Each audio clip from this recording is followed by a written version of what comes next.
A familiar sight. An electrical powered window that doesn't work. An electrical sliding roof that suddenly doesn't close anymore. Or an error message on the instrument display. The electrical systems and electronics in vehicles are becoming more and more complicated, and so also more prone to faults. In recent years, the proportion of electrical and electronic components in a new vehicle has increased dramatically. The share of cable terminals alone increases by about 6% every year, and there's no end to this development in sight yet. The growing complexity is also reflected in the frequency of faults in automotive parts. The automotive electrical systems claim the #1 position for fault frequency at about 35%. A central role is played by the various housing connectors and the cable terminals they contain. At these transition points, the risk of an interruption in the data or power circuit is at its greatest. The industry is therefore working feverishly at developing more and more innovative terminal systems that should be less prone to faults. The main causes are environment-related failures of electrical systems, whereby temperature-based problems occur most frequently.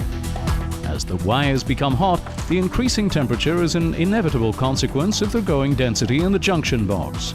While the number of cable terminals keeps on growing, the space available in, for example, the junction box remains constant. The consequence is that more and more cable terminals have to be housed in extremely small spaces. To achieve that, the cable terminals have to be smaller and smaller and more compact. Meanwhile, vibrations are inevitable and lead repeatedly to failures of the electrical systems.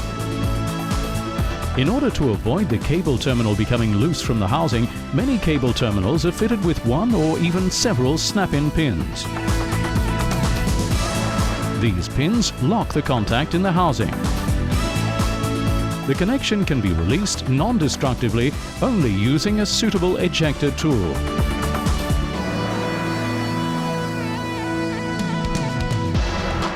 There are also cable connections where the snap-in pins are not attached to the contact but to the housing.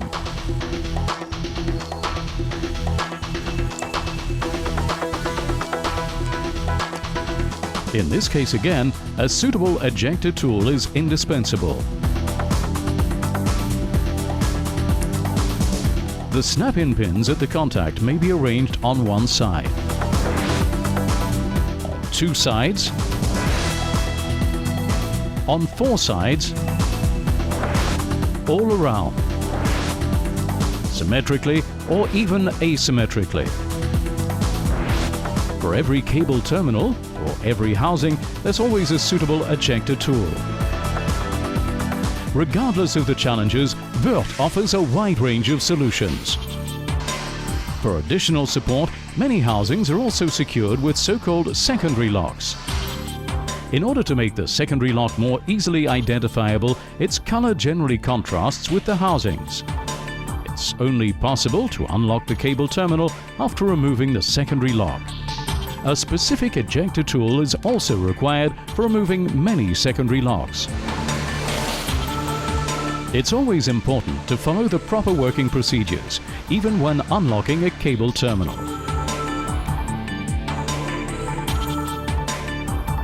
First, any possible secondary locks must be removed or opened before unlocking the contact. At that point, only the correct ejector tool can open the contact. The next step is to push it over the snap-in pins of the contact.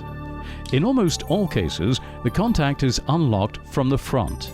Finally, the contact must be pulled gently out of the housing. Both the housing and the cable terminal may be damaged by using the wrong ejector tool or tools of inferior quality.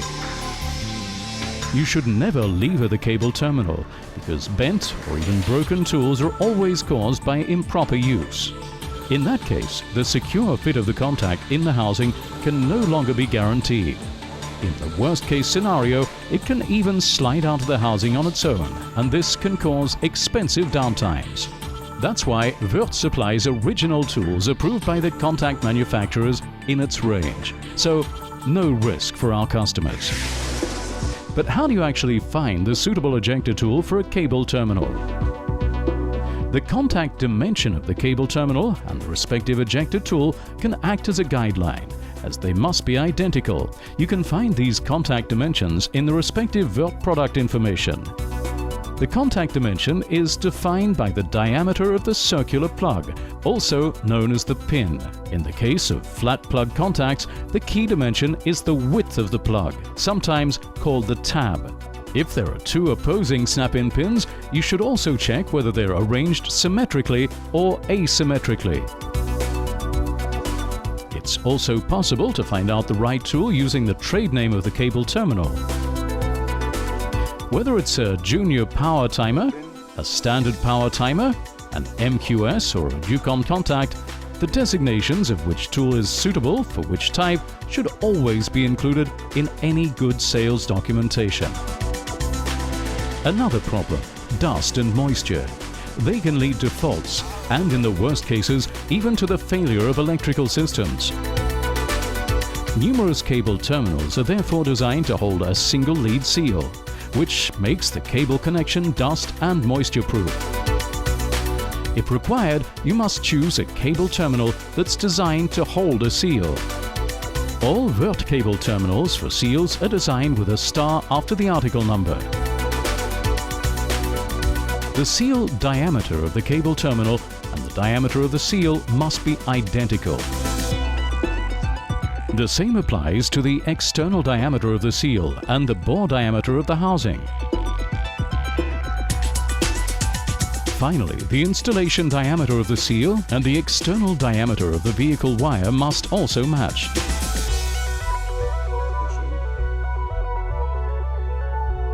The seal can then be placed over the vehicle wire. The cable is then crimped with strain relief from the cable terminal. The resulting cable connection is only truly water and dust proof if all these points have been correctly followed. In order to avoid waiting and failure times, at least seals with the most conventional dimensions should be in stock in the customer's Aussie shelf. We also recommend the entire Wurth Universal range, which covers, among other things, the most conventional ejector tools for the most common car and truck models. That means that you'll always have the right tool to hand in 80 to 90% of all cases. As a result, long waiting and failure times are a thing of the past. Good afternoon, Mr. Schmidt-Huber. Hello, Mr. Lux. It's good to see you. I urgently need some of these cable terminals. Yes, okay, well, let's have a look for the right article on the sample board. Okay, here you go. The junior power timer 05 to 1 squared. Contact dimension 2.8. Okay, now there are 100 in each pack. How many packs do you need? In that case, one pack would be enough, that's fine. Okay, great. Do you have the right ejector tool for them? Oh, that's a good point. Can you put me down for one of those too? Right. Now, I'd recommend, let me have a quick look. Electro.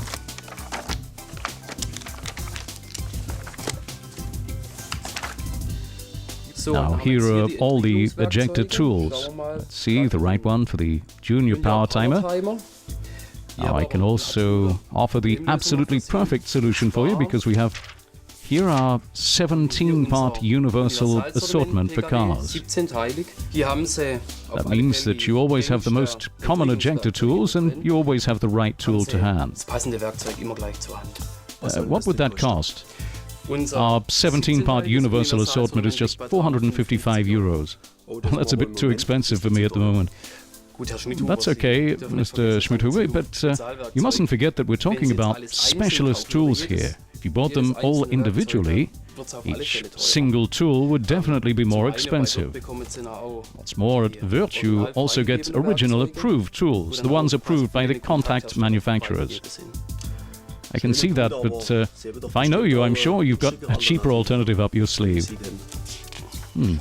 Let's see this, the basic 6-part assortment for €195, and that already contains the ejector tool for the junior power timer. That sounds good, I'll take one of those. Okay, that's great, Mr. Schmidhuber. Now let's see what else you need. Let's have a look. By the way, the basic assortment can of course be supplemented for specific vehicles.